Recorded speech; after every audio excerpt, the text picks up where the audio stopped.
Kia ora, welcome to episode 62 of the SWNZ Podcast, the podcast for New Zealand Star Wars fans. My name is Matt. And my name is Christy. It was a huge week for news from a galaxy far, far away, so let's jump in and talk Star Wars. First thing we want to touch on in our news roundup, we haven't been able to do this for a couple of weeks, but some production news about upcoming live action series, specifically Andor Season 2. We know that Andor Season 1 is scheduled to be released in mid to late 2022 and it will consist of 12 episodes. We didn't have a lot of confirmation about what might follow other than the fact that we knew Alan Tudyk initially was going to reprise his role as K2SO, but that involvement was bumped to potential future seasons. But now, via a Swedish website, Stellan Skarsgård, who is an actor that's going to be playing a character yet to be revealed in Andor, has revealed some information that confirms Season 2 will be filming later this year. In an interview on the Swedish website, he says, "We start with Dune Part 2, and then in autumn, it's time for the second season of the Star Wars series Andor." He goes on to say that the first season was recorded in England when the pandemic raged at its worst and therefore took a very long time. We talked about that a little bit in previous podcasts. It was particularly affected because this was a series that was filmed predominantly on location. Skarsgård concludes by saying, "I do not know when they will start broadcasting it. It will take some time so that it does not take too long between Season 1 and Season 2.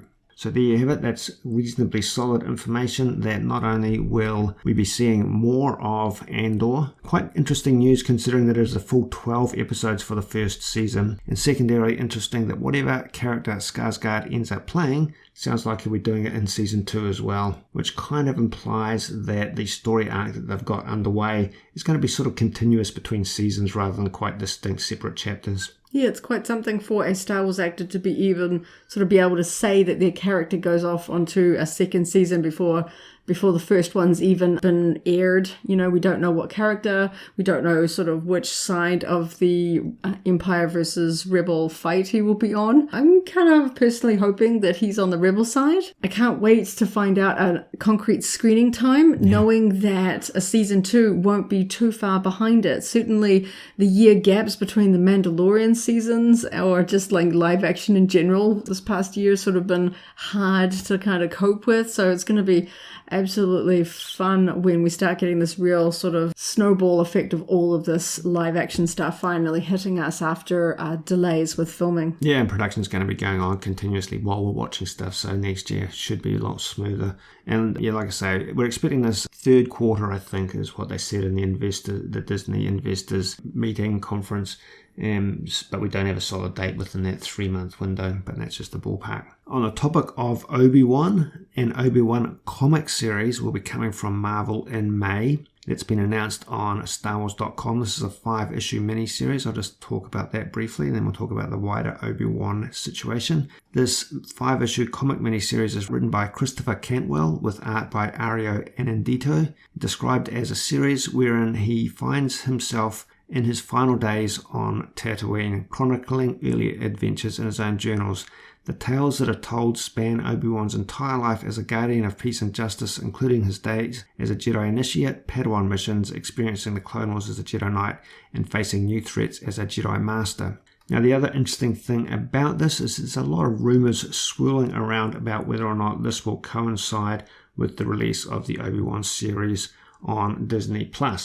We don't have solid information about this, but we're expecting Obi-Wan in the first half of 2022, so it seems reasonable that they may leverage the May date for a big announcement, for a big release like this. We'll have to wait and see when the Book of Boba Fett finishes and we start getting a little bit more information and clarity about what to expect next. Because the other thing to keep in mind, we know that The Bad Batch is going to screen in the US spring, Northern Hemisphere spring, so that is March, April, May, sometime in March, April, May. But we don't have a solid date for that either. If these things are going to be jammed in between these windows, and it's going to be pretty tight, and I don't believe they're going to overlap them. I know that for Disney Plus, they're obviously looking to position themselves as a full competitor to the likes of Netflix and certainly dominate over some of the newer offerings like Apple TV and HBO Max and things like that. So I think they know that the live action Star Wars and Marvel series have a lot more attraction than just the one-off movies, because they want people to stay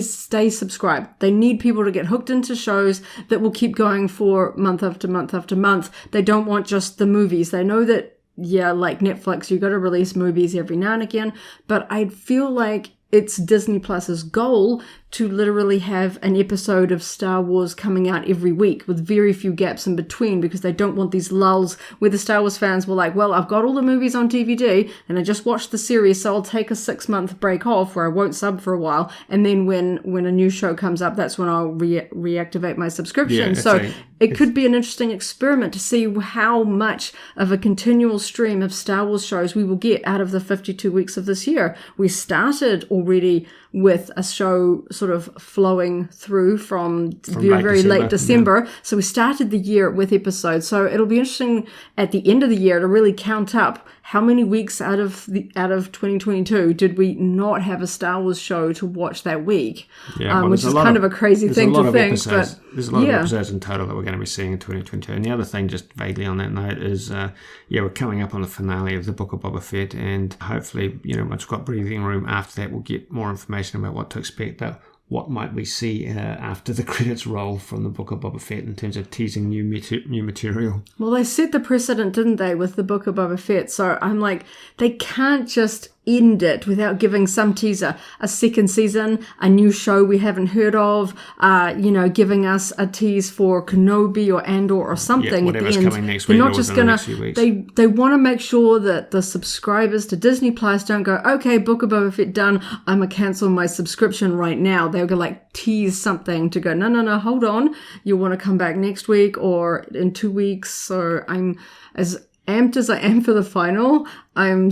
I'm really going to be staying there right to the end of the credits to see, I can't imagine them not doing it. They're going to give us something. Yeah, it would be odd, but we'll find out very, very shortly. Okay, because we're just talking about Marvel Comics with the Obi-Wan comic release confirmed for a May date, it's also worth mentioning that coming up from Marvel, a slightly different approach that they've taken, and I think this ties into the popularity of the character that we're about to talk about. The series that they're going to call Star Wars Tales, and this one's going to be called, the first one's going to be called Star Wars Tales Crescenton, is going to be a approach to collecting the key stories around a specific character. So Crescenton, the comic, will be a collection of the Wookiee bounty hunter's most memorable exploits in the previous comics.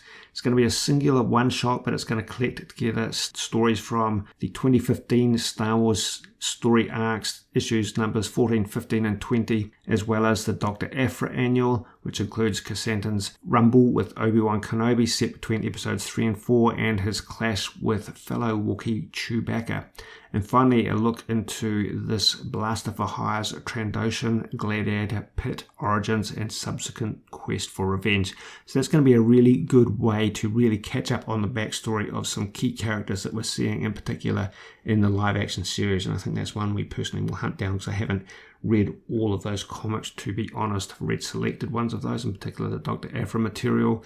But when they're spread out over time and over titles, as they are doing with Marvel at this point, you can sometimes miss some key events if you're not getting them just reliably across the board. Being a comic collector can be tricky at times, specifically being outside the US. I mean, just about all facets of collecting have been affected by supply issues, shipping delays, things like that. And when these comics come out on a regular basis, it can be hard to really keep up with individual comics. Plus, the cost of freight means that comic issues just cost a lot more in New Zealand. So it's often financially, from a sort of a collecting standpoint, to wait until you get those trade paperbacks, save a bit of money. But then it's hard to sort of keep track of everything. And especially with things like Comixology and that creating a bit more of a kink, we're certainly going to look a little bit more closer to the Marvel specific a digital comic service as a way of trying to keep track, because we're seeing that Disney and the wider sort of Lucasfilm storytelling seems to really want to link things together.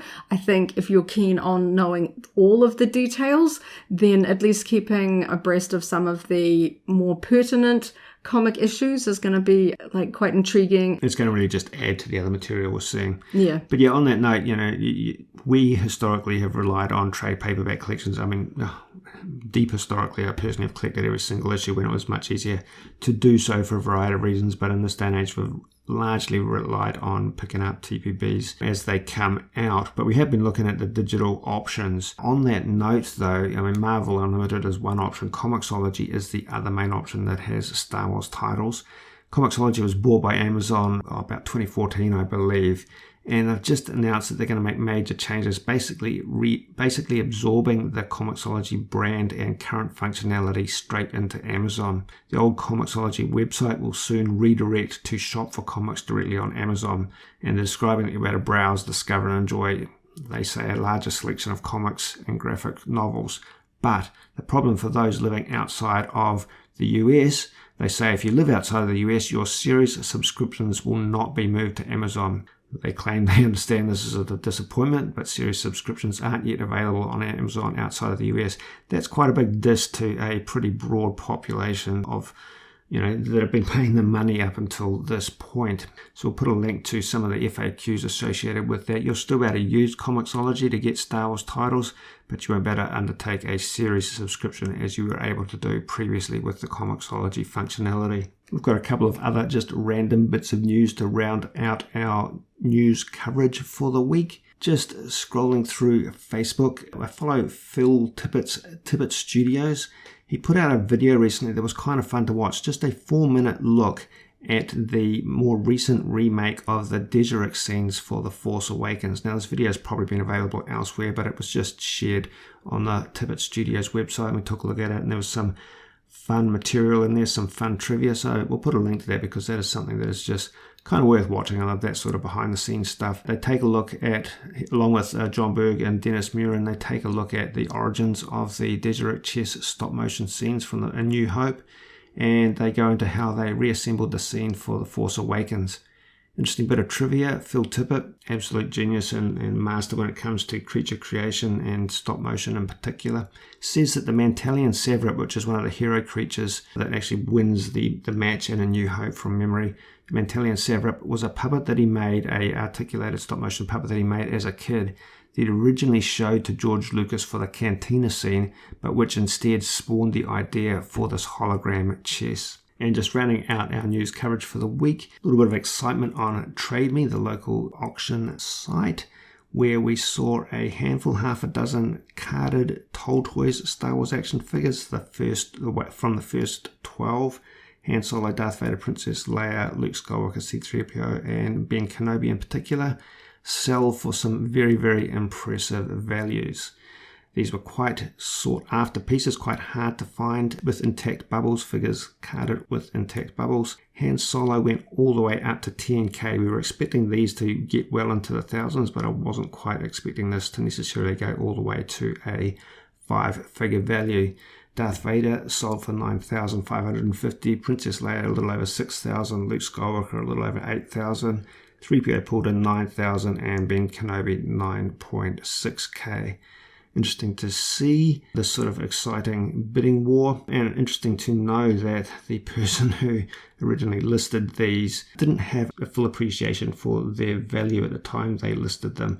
They had quite a low starting bid, and I'm sure that person is very happy to be pulling in a little over 50k for a handful of figures that almost got discarded or given to one of their relatives' children, I believe. Yeah, it's fun to watch auctions of these note. Obviously, there's a lot of interesting Star Wars stuff that shows up on Trade Me all the time, some bargains to be had, but every now and again these gems turn up as somebody's going through sort of an attic full of, childhood things. I think it's super exciting that these were found and sold locally via a local medium, And yeah, that may well have contributed to the fact that there were a lot of eyeballs on them and a lot of people interested in them. And as they got a little bit higher, the number of people for whom the budget was actually there kind of probably dwindled. But yeah, these are real treasures, I think, in many ways. They don't come up in this condition very often, and particularly as a bundle like this. We've talked about Toltoys and its relationship to Star Wars in New Zealand on SWNZ a lot in the past. We've done a lot of research into the company history, looking at catalogues and internal memos and listings on the New Zealand Companies Register, for instance. So if you're interested in the history of Toltoys and Toltoys carded action figures and other Toltoys Star Wars product in New Zealand, do take a look at the Toltoys coverage on the SWNZ website. And we've got some videos up, and we'll be getting some more videos up specifically on that topic on the SWNZ YouTube channel as well. Alrighty, let's move on to product announcements and then local store reports. First up in product announcements, now these are not things that are imminent. We don't actually have dates for the release for a few of these, but they're certainly very, very interesting. A couple of products related to the Star Wars Visions Disney Plus series, which is a little bit out of the blue, to be honest, but a pairing of Funko Pops have leaked. Am and Kar, the twins, in their armor, are going to be coming out as Pops, 2 single Pops. These are special edition glow-in-the-dark Pops, and images of these came to us via Instagram, and we don't have a solid release date for that, but they're usually not too far off once this sort of material starts to leak. Also from Star Wars Visions, Golden Books, who are owned by Penguin Random House. There is a listing on the Penguin Random House website for the first book from Visions in the Golden Books series, featuring Obi-Wan, Toby-Wan, don't know exactly how that is actually pronounced, to be honest, but this may be the first of more than one Star Wars Visions titles coming from Golden Books, so that's a little bit interesting. I still think it's a shame they didn't release a lot of the Visions merch at launch with that. It kind of feels like... That's why it feels a bit out of the blue now, because it's such a lag. It's kind of dripping out a little bit slowly after the fact, and I guess they weren't really sure how it would go down with fans, but it almost kind of makes you feel less enthused about the merch, knowing that even Lucasfilm wasn't 100% sold that these would be popular items. It's sort of... it's just sort of the public perception. It's like, well, if you're a really big fan of the series, well, the merch is there, but I think it's a little bit on the fence as to whether most Star Wars fans are sort of swept up in the hype and excitement at this point to track these items down. So far, they've tended to focus just on 2 of the episodes from the entire range, from a couple from Ronin and a couple of products from the twins. It'd be nice to see a slightly broader sweep of the available characters, to be honest. Now, the Toy Fair UK took place recently, and via JediNews.com we've had some really interesting reveals from the company Jazzwares. Jazzwares is the company that currently owns the Micro Machines brand. Now, Galoob started the Micro Machines brand, and it was in fact a mainstay that really kind of got them through some financial struggles when they got the Star Wars license with Micro Machines way back in the late 90s. Galoob fell under the Hasbro umbrella in 98. So the Micro Machines brand was owned by Galoob from 86 to 2016, but more recently Jazzwares from 2020 to present have owned the Micro Machines brand. Anyway, just putting that history aside, the interesting thing is that Jazzwares is celebrating their 25th anniversary with the launch of the first authentically scaled vehicle line in Star Wars history. They're calling it Star Wars Micro Galaxy Squadron. What they mean by that is it's going to be a range of Star Wars vehicles all in scale to each other, no matter how wildly different that scale is. So to achieve this, they're breaking it down into different categories. We have the Assault class vehicles, Millennium Falcon and larger. We've got the Starship class, which includes things like the Slave One Boba Fett Starfighter and the Razor Crest. Transport class, including the Troop Transport and its Starfighters like X-Wing, Jedi Starfighter and TIE Bomber. Then the Light Armor class, TIE Fighters, AT-ST. And finally a Scout class, which includes speeder bikes and other single-person vehicles. I think this is really exciting. I love vehicles in that smaller scale, but being able to see them next to each other in appropriate relative scales, X-Wings appropriately scaled for the Millennium Falcon and so forth, is a really, really cool notion. Starships are such a crucial part of Star Wars and not really served as well in the collecting space. You get some big things like some very rare studio scale stuff. Hasbro hit and miss. The scale is often, dumbed down to fit the format of the figures. We get some in the sort of action fleet scale, some of the sort of Hot Wheels ones.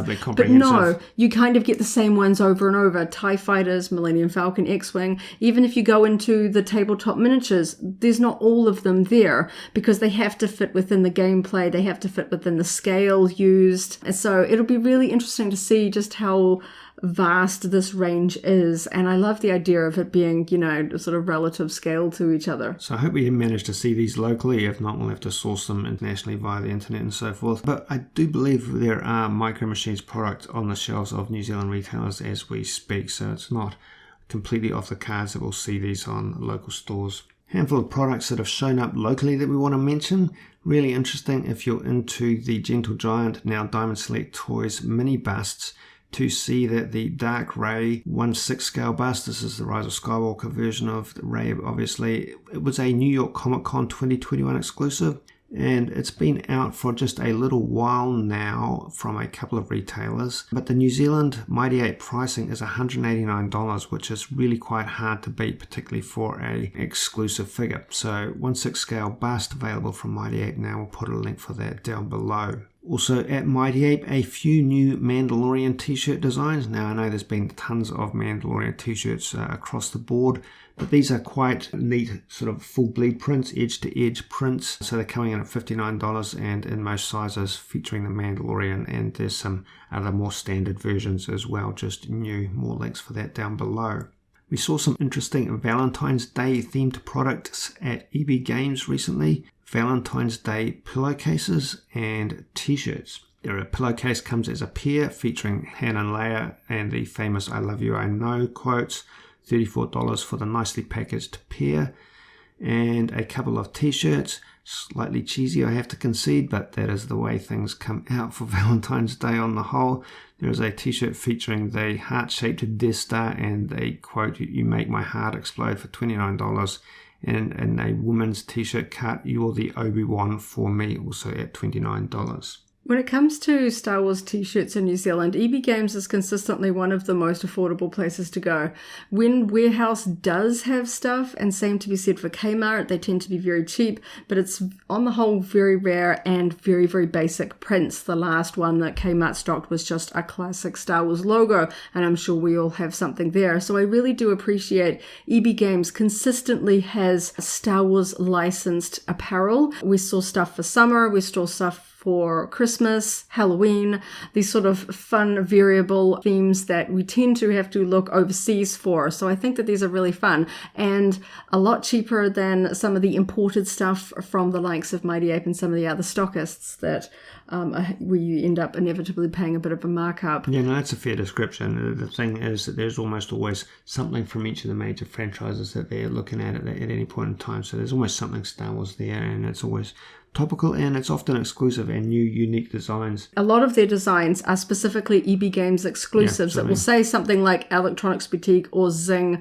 on the back of the tags and noting that these are exclusive, so you won't find them elsewhere. And if you're really lucky, if your local store, if you like to check frequently, sometimes these shirts will show up as cheap as $10 if they sit around for a while. So it's definitely worth rummaging through the sales sections at the physical stores. EB Games is that they move through their product fairly fast. They have new stuff in the pipeline, and if they have old stuff sitting around when new stuff is about to hit the shelves, you can get some pretty good bargains if you happen to find the right size for any particular design. And that actually relates to a number of their product lines, or their own product lines, maybe not the Hasbro toys as often, but they do show up on clearance when they're sick of having them on the shelves. But yeah, clothing in particular, you can get good discounts. And just a little bit of sort of leaked information. Some of the new Black Series Star Wars figures are starting to hit stores in the US a little bit early, even before most Americans can pre-order them. This wave includes Omega and Echo from the Bad Batch, and Ahsoka Tano as she's seen in The Mandalorian. Now, I think all three of these figures are going to be quite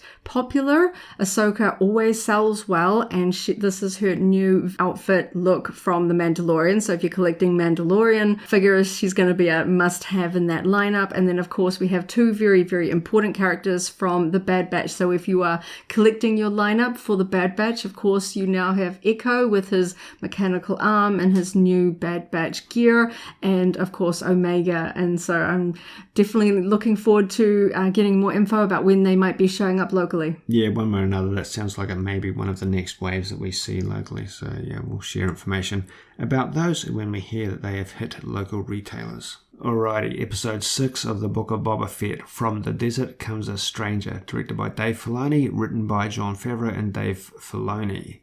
This was an episode of many parts, many exciting parts, and we're going to have a lot to talk about and break down over the next little bit. We saw Cobb Vanth still in Mos Pelgo. We saw the Pike Spice Runners and confronting Cobb Vanth. We saw Din Djarin flying to the about to be constructed or currently being constructed Jedi Temple to try and find Grogu again. We saw Ahsoka and R2-D2. We saw Ahsoka talking to Din Djarin, telling him that he might actually be not doing Grogu a favor if he interacts with him at this point. We actually see Grogu being trained by Jedi Master Luke Skywalker. Some really, really crazy scenes there. We saw a flashback, Grogu's flashback to his time on the Jedi Temple, so we've got a little bit more context and information about his backstory. And that's before we even get to Din Djarin going out to Cobb Vanth to see if he can get more muscle for the upcoming confrontation. And then the appearance of no less than Cad Bane, which was pretty blooming exciting. We saw even more excitement, stunning excitement, shocking excitement, when the Pikes set off a bomb in the sanctuary, and the concluding, leaving us just frustrated having to wait a week. The conclusion was all about Skywalker forcing or implying that Grogu has to make a choice between the Mandalorian way and the Jedi way. I think that's a summary of all of the bits and pieces. Let's get into detail. Yeah, I was excited to see Cobb Vanth showing up here. Obviously, the sort of episode opened on Tatooine. The title was, From the Desert Comes a Stranger. So I'm like, okay, yep, Tatooine. I loved it. I thought I liked his characterization in this even more than the early episodes. He's just totally in his space, without necessarily interference or having to interact with Din Djarin's story. We just kind of got this glimpse of him functioning as the Marshal of Freetown. Yeah, and we see him being very, very good with a blaster as he takes out 3 out of 4 of these Pikes, having some sort of clandestine gang meeting on the fringes of his territory. He now obviously does not own Beskar armor. Boba Fett was able to reclaim his armor. So he makes a comment saying that, he's being a bit more careful these days because obviously he's not bulletproof, but he's got the skills to sort of, keep law and order as much as he can in the town. He's made it clear that he does not want spice in the territory of Mos Pelgo. And yeah, we see them kind of, the last remaining Pike sort of take his money and leave. We don't know if the Pikes will take kindly to this. We assume that they probably won't, considering how they do business. Clearly they don't. I think that was what actually initiated Cad Bane. I don't think it was Din Djarin's interaction with Cobb Vanth, that brought Cad Bane into the picture. So yeah, obviously Cad Bane's working with the Pikes, and Cobb Vanth has set himself up as an obstacle to their business. Yeah, I'm really enjoying just the way that we're getting such a fun variety of these sort of not background characters, but sort of, slightly down the sort of credit list. But they're characters that you just sort of instantly gravitate towards and really enjoy. And you know that they're never going to get like their own series or something. But I just enjoy the fact that he was such a cool character that we met in the Mandalorian series. And here we are getting sort of more. And the way that things are going, we're definitely going to get more of him in the next episode, which is really cool. We'll come back to that, yeah. I love Timothy Olyphant in this role. He conveys so much about Cobb Vanth's character by doing very little, just in terms of his interactions with the deputy, for instance, and the bartender, and Cad Bane later. He does very little, but he conveys so much, and I really love that. He has that way of acting that works so well with the sort of Western You flavor. can read his face. The sort of the looks that they give each other between his deputy, between Cad Bane, where they're that kind of standoff in old Westerns where they're just kind of like, staring at the other people, reading them, assessing their skills and what's going to happen and trying to sort of second guess each other. I think he does that really well. There's a moment where later on in the episode where the deputy says something and you can just kind of see him just slowly turn his head just to kind of glare at the deputy. He doesn't say anything, but his look just speaks volumes there. So Cobb Vanth dumps out the spice that the Pikes were carrying, which again says a lot, even though it has a immense value. It's just not in his zone, not something he wants to be dealing with, so he just completely discards it.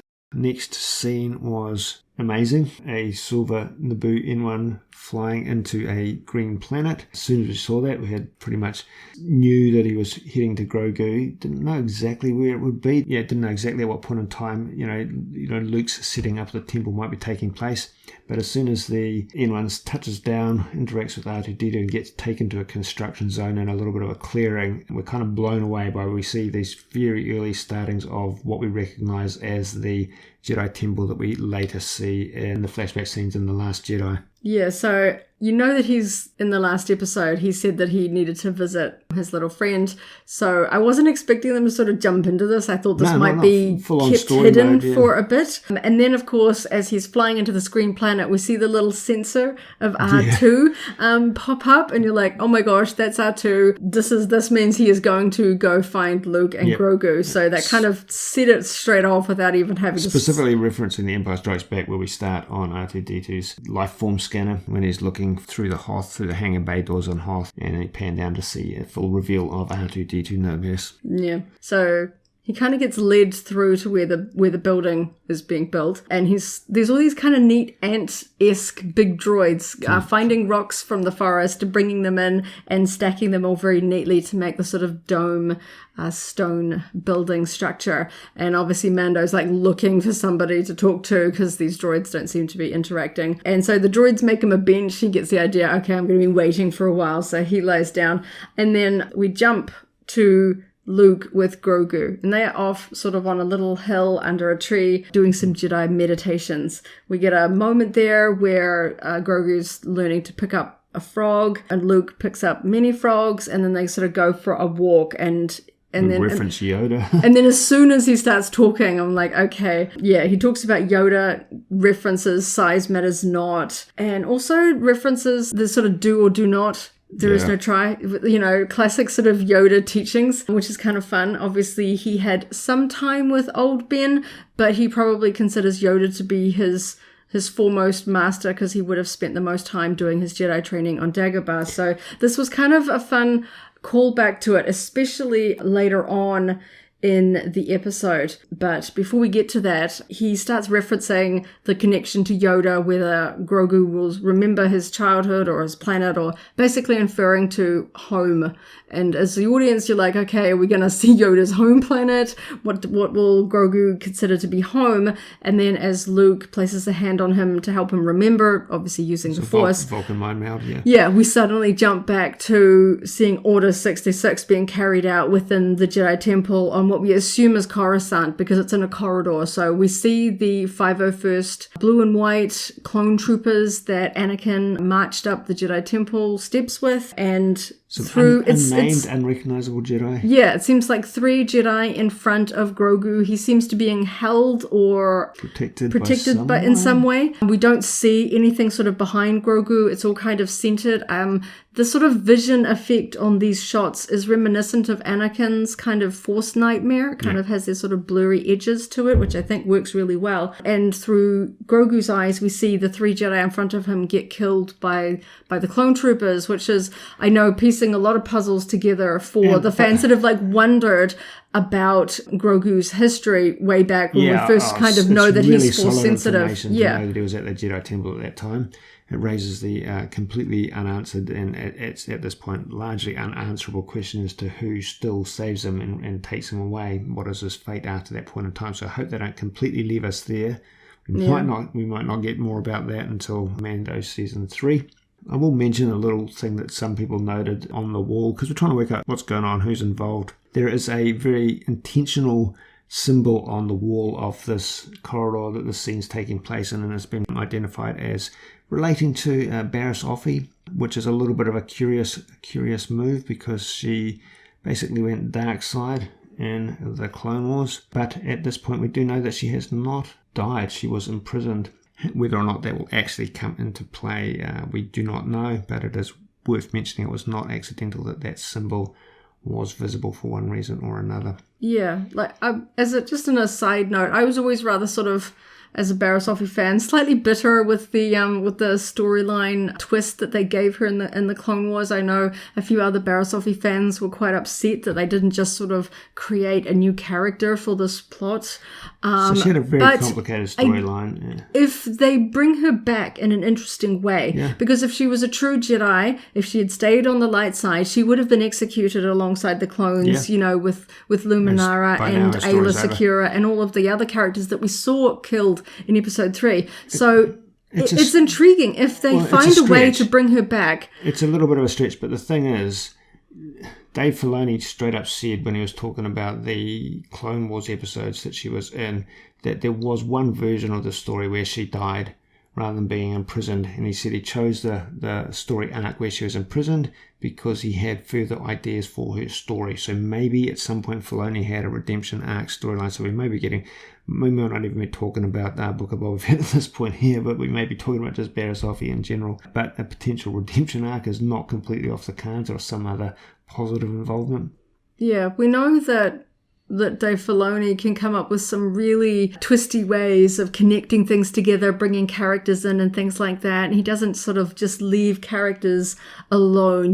We're seeing Cad Bane showing up. We see Darth Maul being, sort of resurrected with his cyborg legs and then having quite a lengthy thing. Ahsoka wasn't just left alone at the end of the Clone Wars. We see her again in Rebels. They find more ways to bring things back. So the next that symbol, I'm like, they know that fans go through this with a fine-tooth comb and look for every little clue. When you look at that scene really, really closely, not only is it visible and identifiable, there is a moment, and it's more than just a couple of frames, where the sort of dreamscape aura that's surrounding most of the frame clears enough for it to be, pixel perfectly clear and interpretable. So again, very, very much not an accident that it's there for fans to notice. Which is interesting, because whether we get any kind of connecting up, but we know that in the show, Ahsoka and Barriss were friends.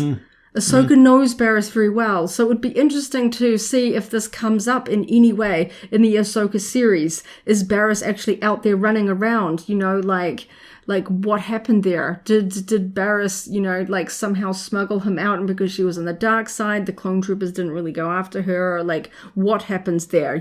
They talk about the shroud of the dark side has fallen, that it's sort of hard to sense things, so maybe they just don't know that she managed to escape with him, who knows? But I love to see where they take these little threads. Yeah. It's not just going to be the end of it. No. I know we'll hear more of it if it's in a comic or if it's in a live action in this show or the next. I love these little tidbits. So a bit of a side distraction there, but it does kind of tie into the very next frame after that Order 66 flashback is Ahsoka talking to Din Djarin and describing Luke Skywalker as a friend of the family, obviously referring to Anakin Skywalker, which is a really cool drawing together of all these sort of threads that Dave Filoni's familiar with and worked with. It's not even the only reference. Later on, and a couple of scenes later, she references that Luke is like his father. Yeah. And obviously she's not talking about Darth Vader here. She's talking about the Anakin that she knows, and seeing the sort of moments of that relationship that she can see in Luke, which is quite special, I think. Yeah. So Ahsoka goes on to say that Grogu will be the first student at the school, and that it was in fact Grogu's choice to train with Luke, not Ahsoka, because if I remember correctly, they had a conversation earlier on where Ahsoka said she wasn't going to train Grogu back in the previous season of The Mandalorian where they first encountered each other. Well, that's why Grogu doesn't go with her. Yeah. She leaves, and obviously Din Djarin and Grogu are still on a quest to find a Jedi to train him. So, yeah, so it wasn't just Ahsoka going, well, I'm technically not a Jedi, so I shouldn't train him. It was sort of Grogu's choice, I guess. At that point where Dejarik can actually see Grogu off in the distance training with Luke, obviously a little bit of pondering on his part beneath his helmet. It's one of those funny moments where you can't see his face, but you can sort of see his face, and where you can just imagine the expression on his face, looking up and seeing that we don't really know how much time has passed here since he sort of let him go off with Luke. We don't know if this is weeks, months, assume not years, but clearly some time has passed and he is still grappling with the sort of the loss of the distance. He knows Grogu is safe and healthy and happy, not dead or anything, but still he's finding that separation hard to manage. Yeah, so he makes a really hard decision, and it seems like he concedes that in Grogu's best interests from not to intervene, not to interact at this point in time, and actually passes over the bundle that he had for Grogu to Ahsoka and makes his way back to his starship. Yeah, I guess a lot of fans were kind of hoping for a reunion. Well, it's not over yet. Yeah. So maybe they are saving that for later down the line. Obviously, as some final moments in this episode, certainly leave that open. But we do see that Grogu sees the N1 starfighter. Yeah. It's not exactly obvious whether he knows that was Dejarik or not. So we don't really know. He kind of reaches up to the sky when he sees the starfighter leave, like he's reaching out, like sort of slightly sad, but at the same time, the training montage kind of shows us that he's not really the best at using the Force. So I don't know that he would necessarily be able to sort of read Mando. Perhaps that was implying that even though his other skills in the Force are not strong, he's really bonded to Mando and can sense him either ways. So we don't know if that is going to play a role, because obviously Ahsoka and Luke are slightly concerned that he has attachments. Obviously the two of them are the people that probably know the best what happens when Jedi have attachments, because we saw that these are possibly two of the closest people to Anakin in terms of, his Padawan and his son would be very keen not to repeat that sort of situation. But in any case, after that scene, we get a really, really cool classic Jedi training montage. Yeah, before we go too deep into that, because this has some of my favourite clips, actually, to be honest, I just want to acknowledge the fact that it is a different person that is playing Luke Skywalker, that is Luke Skywalker's body double, compared to when we saw him in the final episode of The Mandalorian. Graham Hamilton was the stand-in for Luke in this episode. Previously it was Max Lloyd-Jones, and we talked about him in a couple of podcasts back, because Max Lloyd-Jones appeared as his own character as in X-Wing in Din Djarin's Tatooine episode. But Graham Hamilton is the new stand-in for Luke. And if you haven't seen photos of him online, take a look at his Instagram, which we'll put a link to down below, because he has facial structure which very strongly resembles Luke Skywalker, and that in part we believe has contributed significantly to the step up in CG and deepfake facial replacement that we see for this version of Luke, which was really quite mind-blowing across the board and on the whole. Graham Hamilton, just as a note on his Instagram, did have some really fun things to say. He said co-creating Luke Skywalker for the Book of Boba Fett with Master Mark Hamill was one of the most magical and fulfilling creative experiences of my life. Deep gratitude to Dave Filoni and Jon Favreau for bringing me into the family, and to all the geniuses, Star Wars and Lucasfilms, who remind us of the power of myth and the deep responsibility of artists who bring these archetypes to life. It's hard to express what this all meant for me, how unimaginably moving it was and still is. The 5-year-old kid who sat night after night in a basement in Montana watching Star Wars is living his best life.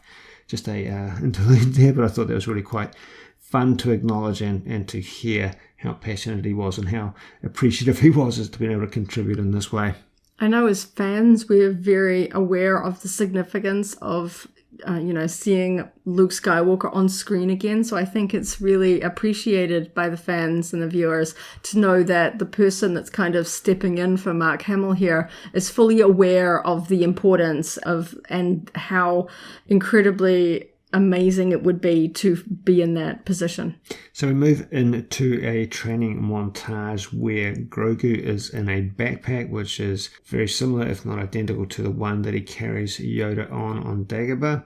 We see him running and jumping, and my favourite moment perhaps of most of the scenes of this is he does a absolute classic Dagobah flip in the air that just I don't know, it really just took me back to the original trilogy in quite an interesting way. I thought it was particularly interesting because it really felt like they were flexing their muscles on how much improved the sort of face mapping CG Luke face that they had gotten here. I'm seeing a lot of internet chatter talking about how this is a step up. It was sort of well known that after Luke's appearance in The Mandalorian, there was somebody that kind of did their own version online, and it impressed Lucasfilm so much that they actually hired him.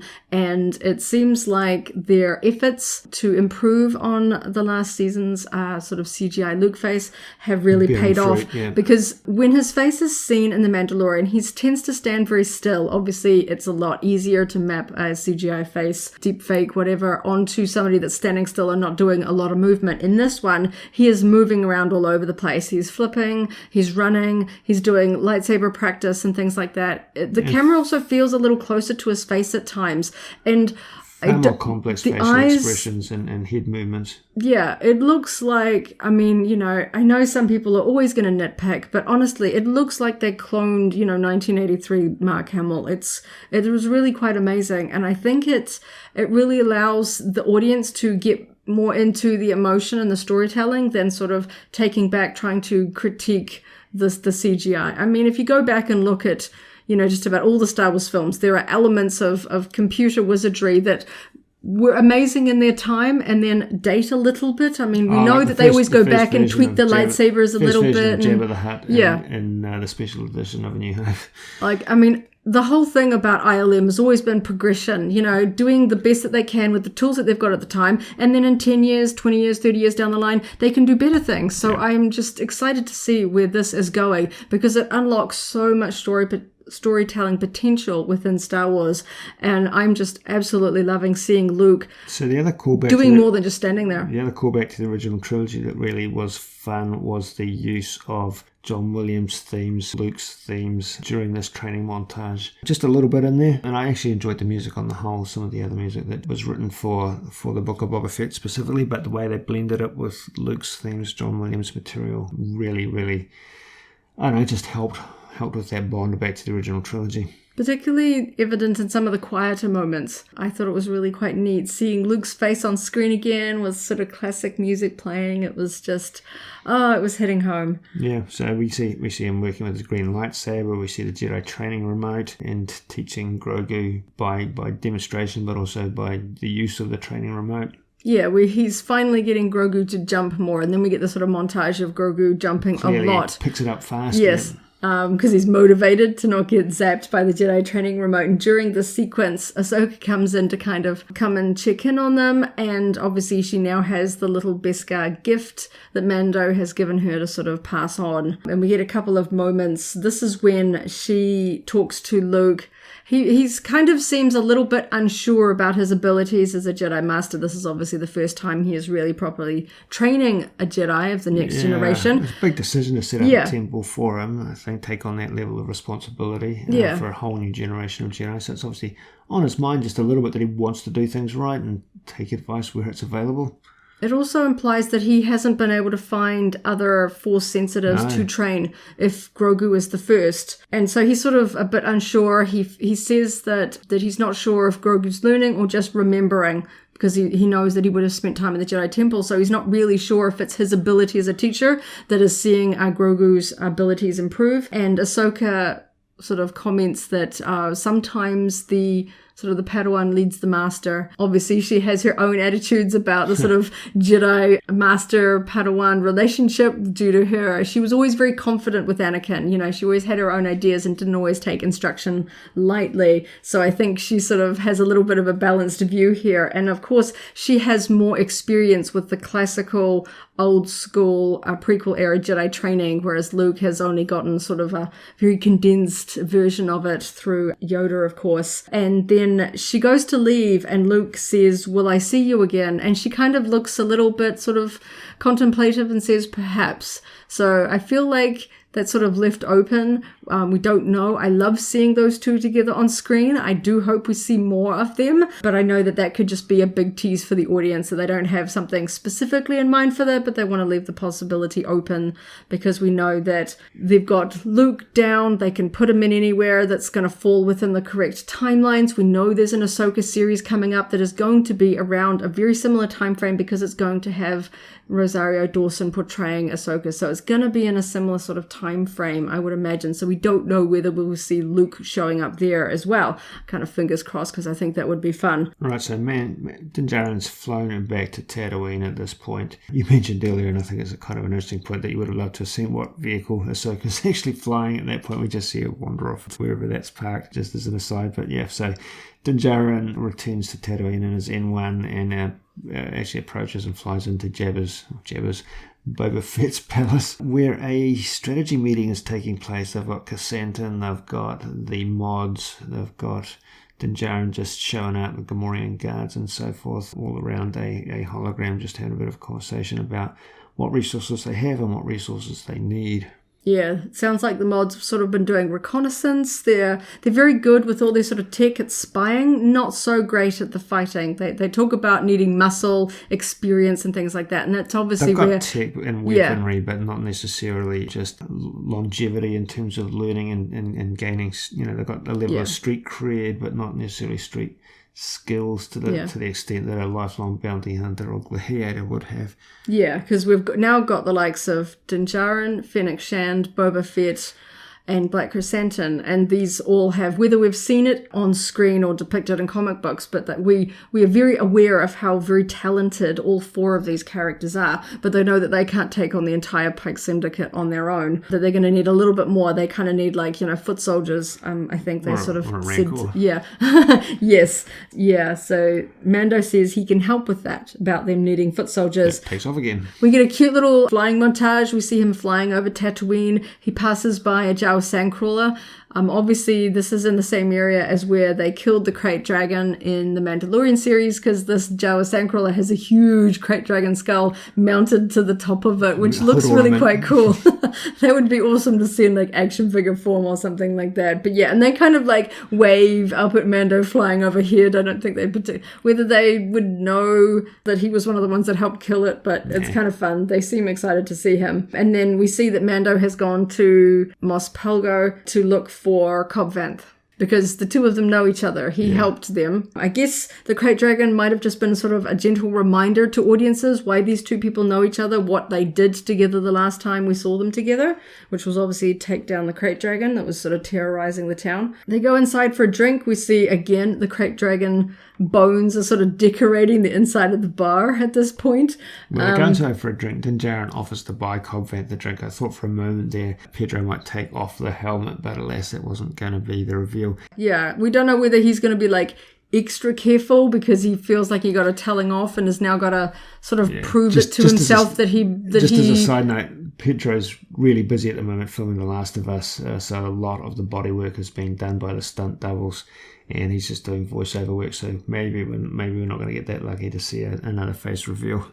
But it works, though. But it ties into the story, yeah. Yeah, because the thing about, being able to sort of reclaim his honor and get back into being a Mandalorian, back into his clan, I feel like that's going to come up in his own series. So I feel like it works that we're not going to see his helmet off here. He did it for very specific reasons, and they were tied around Grogu. I'm sure that just having a drink or, whatever is not really going to count. I think it would be against his character. So I think that works. He's probably spent his entire adult life not having drinks in bars. Yeah. So I guess he'd be sort of very accustomed to that. I dare say getting drunk would not be a great benefit for a bounty hunter that has to kind of keep their sharp wit and sort of alertness at all times, in case somebody sneaks up behind you or tries to grab you or whatever. So he's talking to Cobb Vanth that they both know that spice is going to come through this part, that the Pike Syndicate is trying to take over Tatooine, and not just certain areas,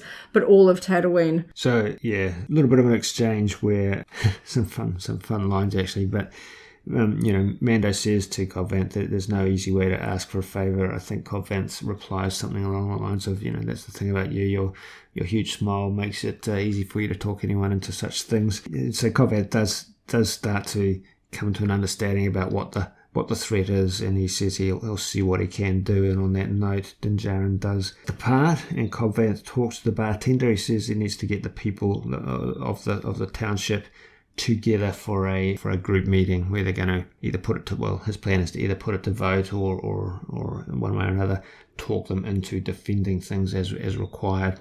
Yeah, it's obviously they make a reference that things are square, they're balanced, nobody sort of owes anybody for this, but I think he's aware that he's only one man, there's one deputy, there's only so much he can do if the Pikes decide to sort of really just, come in and try and control everything. So he says to get all the men and women of fighting age. Yep. So it looks like he's like kind of thought about this a little bit, and it's like, okay, yeah, we banded together to take down a threat previously, which was the Krayt Dragon, and it looks like, yep, they're gonna gather it again. We also get in this one a mention that they have renamed Mos Pelgo to Freetown, obviously because they sort of freed themselves from the Krayt Dragon, so that may play into things, the sort of the spirit of the townspeople. They want to be free, they don't want to be dominated by gangs or Freetown's what it's the Pikes. Freetown's what it's called in the Chuck Wendig novels, because Chuck Wendig has actually created the Cobb Vanth character in Freetown, this part of town. And Mos Pelgo, historically, actually shows up in Star Wars: The Old Republic, just as a note, but that's subsequent to its initial references in the Aftermath novels. So we're calling it Freetown at this point, but Mos Pelgo is the region, and it's been named by those different names in different other installments in the Star Wars universe. So Din Djarin departs, and we have another shift to another same scene, effectively, but a shift in focus to the horizon. This is where the title of the episode really comes into play. This episode is called From the Desert Comes a Stranger, and it wasn't immediately clear what that was referencing, but it is in these final minutes that we finally see. We see a sort of a dark figure on the horizon walking into town. Cobb Vanth kind of looks a little wary. He tells everyone to kind of go inside, even before we've really gotten a clear shot of this, because we don't immediately recognize who this is, but it's fairly clear that they're a bit ominous. Yeah, I think he knows that any stranger approaching the township, anyone that he's not familiar with, is a potential threat. Yeah. Particularly with the goings on with the Pikes of late. And then as the figure gets closer, we see the sort of iconic wide-brimmed hat. And when it gets closer, it is obviously revealed to be the notorious bounty hunter Cad Bane. Yeah, and this was an awesome reveal. Very, very slow and deliberate. They started off with the brim of his cap covering most of his face, so you can just see his mouth as he speaks. Same voice actor as the previous appearances in the Clone Wars, Corey Burton, which is very, very cool. Presumably a body double for the actual body and wearing the prosthetic mask and prosthetic teeth. But either way, a very cool reveal showing off a very interesting version of Duros teeth and mouth. And I think the way this was implemented, presumably with minimal prosthetics over the sort of mouth structure, teeth obviously are not real, meant that you got really, really cool articulation and synchronization between the stand-in and the voice actor on the whole. Yeah, who is a really menacing figure. Obviously, he always has been every time we've seen him, and I was just really exciting to sort of for him to show up here. Obviously, he is a bit older. This is quite some years after we have seen him in the Clone Wars, but he is clearly still a threat. He's still very proficient, and for him to have survived in sort of very risky situations all of that time just goes to show that he is not one to mess with, and he says in no uncertain terms that he doesn't want the people of this town to sort of rise up against the Pikes. He is obviously an enforcer for the Pikes that is going around making sure, and because Cobb Vanth kind of shot a few Pikes at the start and told them to sort of get out of town, they have sent in Cad Bane to kind of tell him in no uncertain terms, that you're going to regret that. You either, if you don't get involved, then you'll all be safe, because he's doing it in the context of the town now. He knows that he just his very presence there is a threat to the townspeople and saying, just stay out of our way, you'll be okay. And clearly Cobb is not going to do that. He's a man of honor, integrity. He's not really going to just sort of back down and let bad guys. So during all that monologue, Cad Bane does make specific reference to his grudge basically against Boba Fett. He refers to Boba Fett as a cold-blooded killer who worked with the Empire. He says that quite menacingly and threateningly. I think it's really sort of weighing on, significant to him as how he feels about Boba Fett. Just as a side note, it's going to be a really interesting finale because he also interacted with Fennec Shand in the Bad Batch, of course. So yeah, there's some real heavy personal relationships going on here.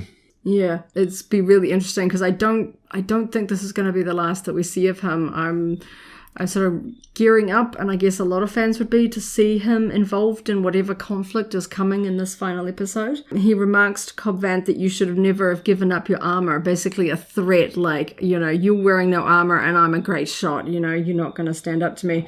And then of course we get the sort of shots of the serious eyes between Cobb Vanth, Cad Bane, and the deputy that is kind of snuck outside. He obviously doesn't want to leave his sheriff, as he will, on his own. But unfortunately, he doesn't really realise how outgunned he is. Yeah. He sees that Cobb Vanth doesn't look like he's going to draw his gun, sees that there's going to be an inevitable shootout. He goes for his gun, but obviously the poor deputy is not a match for Cad Bane, and so Cad Bane draws. He manages to get a shot into what looks like Cobb Vanth's shoulder before basically unloading his blaster into the deputy. So as far as as the audience, as we can see, the deputy is not getting up from here. No, he took a number of rounds to his torso.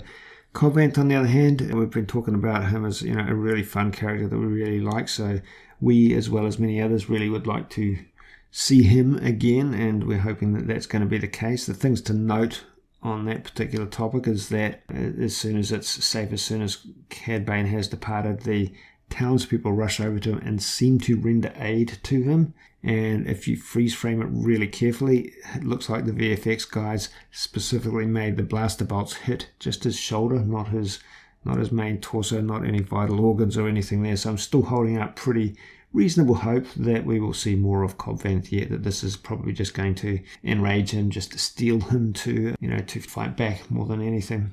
Yeah. And at this point, Cad Bane just kind of walks off into the distance, and I'm sure we have not seen the last of him. But we get two final scenes after this, two very, very important scenes. We're suddenly back at the Sanctuary, the sort of club, casino, bar run by the Twi'lek Gaza Fwip. We see two Pike enter. They sit down and they don't seem to want to buy anything. They sort of refuse drinks. No one's paying much attention to them, but they are carrying a Camtono, a ice cream maker, which they put on a table. The drinks are offered. I don't think they actually say much. No, like the Twi'lek two servers that we have seen in previous episodes offer to, if they want to take their helmets for a cleaning, which is obviously what they said to Boba Fett and Fennec, and they basically filled them full of credits. So they're trying to be friendly. They're trying to basically do their under the table sort of, sort of pleasantries here. You come into our place, we'll give you some credits, everything's nice. They refuse this. And in the background, the band's just playing. We've got the astromech playing. We've got the bits playing. Interesting that Max Rebo was specifically not seen, but that's another story. Yeah. So anyway, back to the Pikes.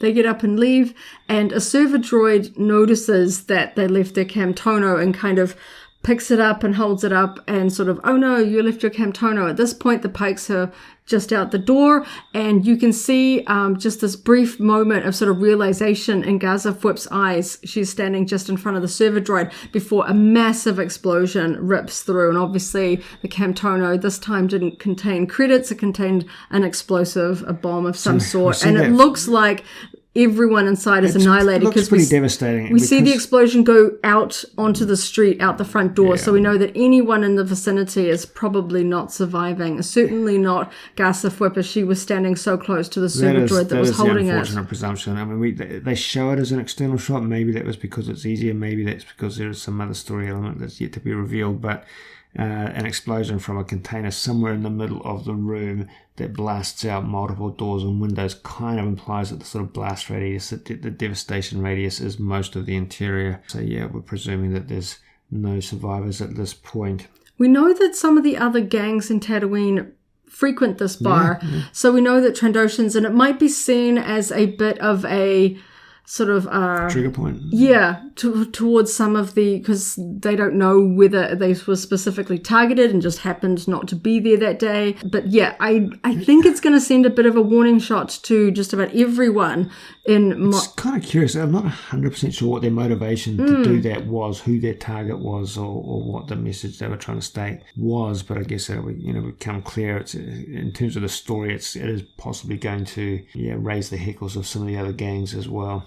Yeah, because we've seen them sort of start to apply a bit more of a heavy hand. They haven't appreciated some of the interactions that they've had, and I feel like this is them really showing that they're about to go to, we've seen the sort of build up to war. I think this was them actually finally taking the first step. They want to sort of pull the trigger first here before anybody starts making attacks, and they kind of want to scare everyone to backing down. Maybe, it was a big threat move. But then after that, we get one final episode.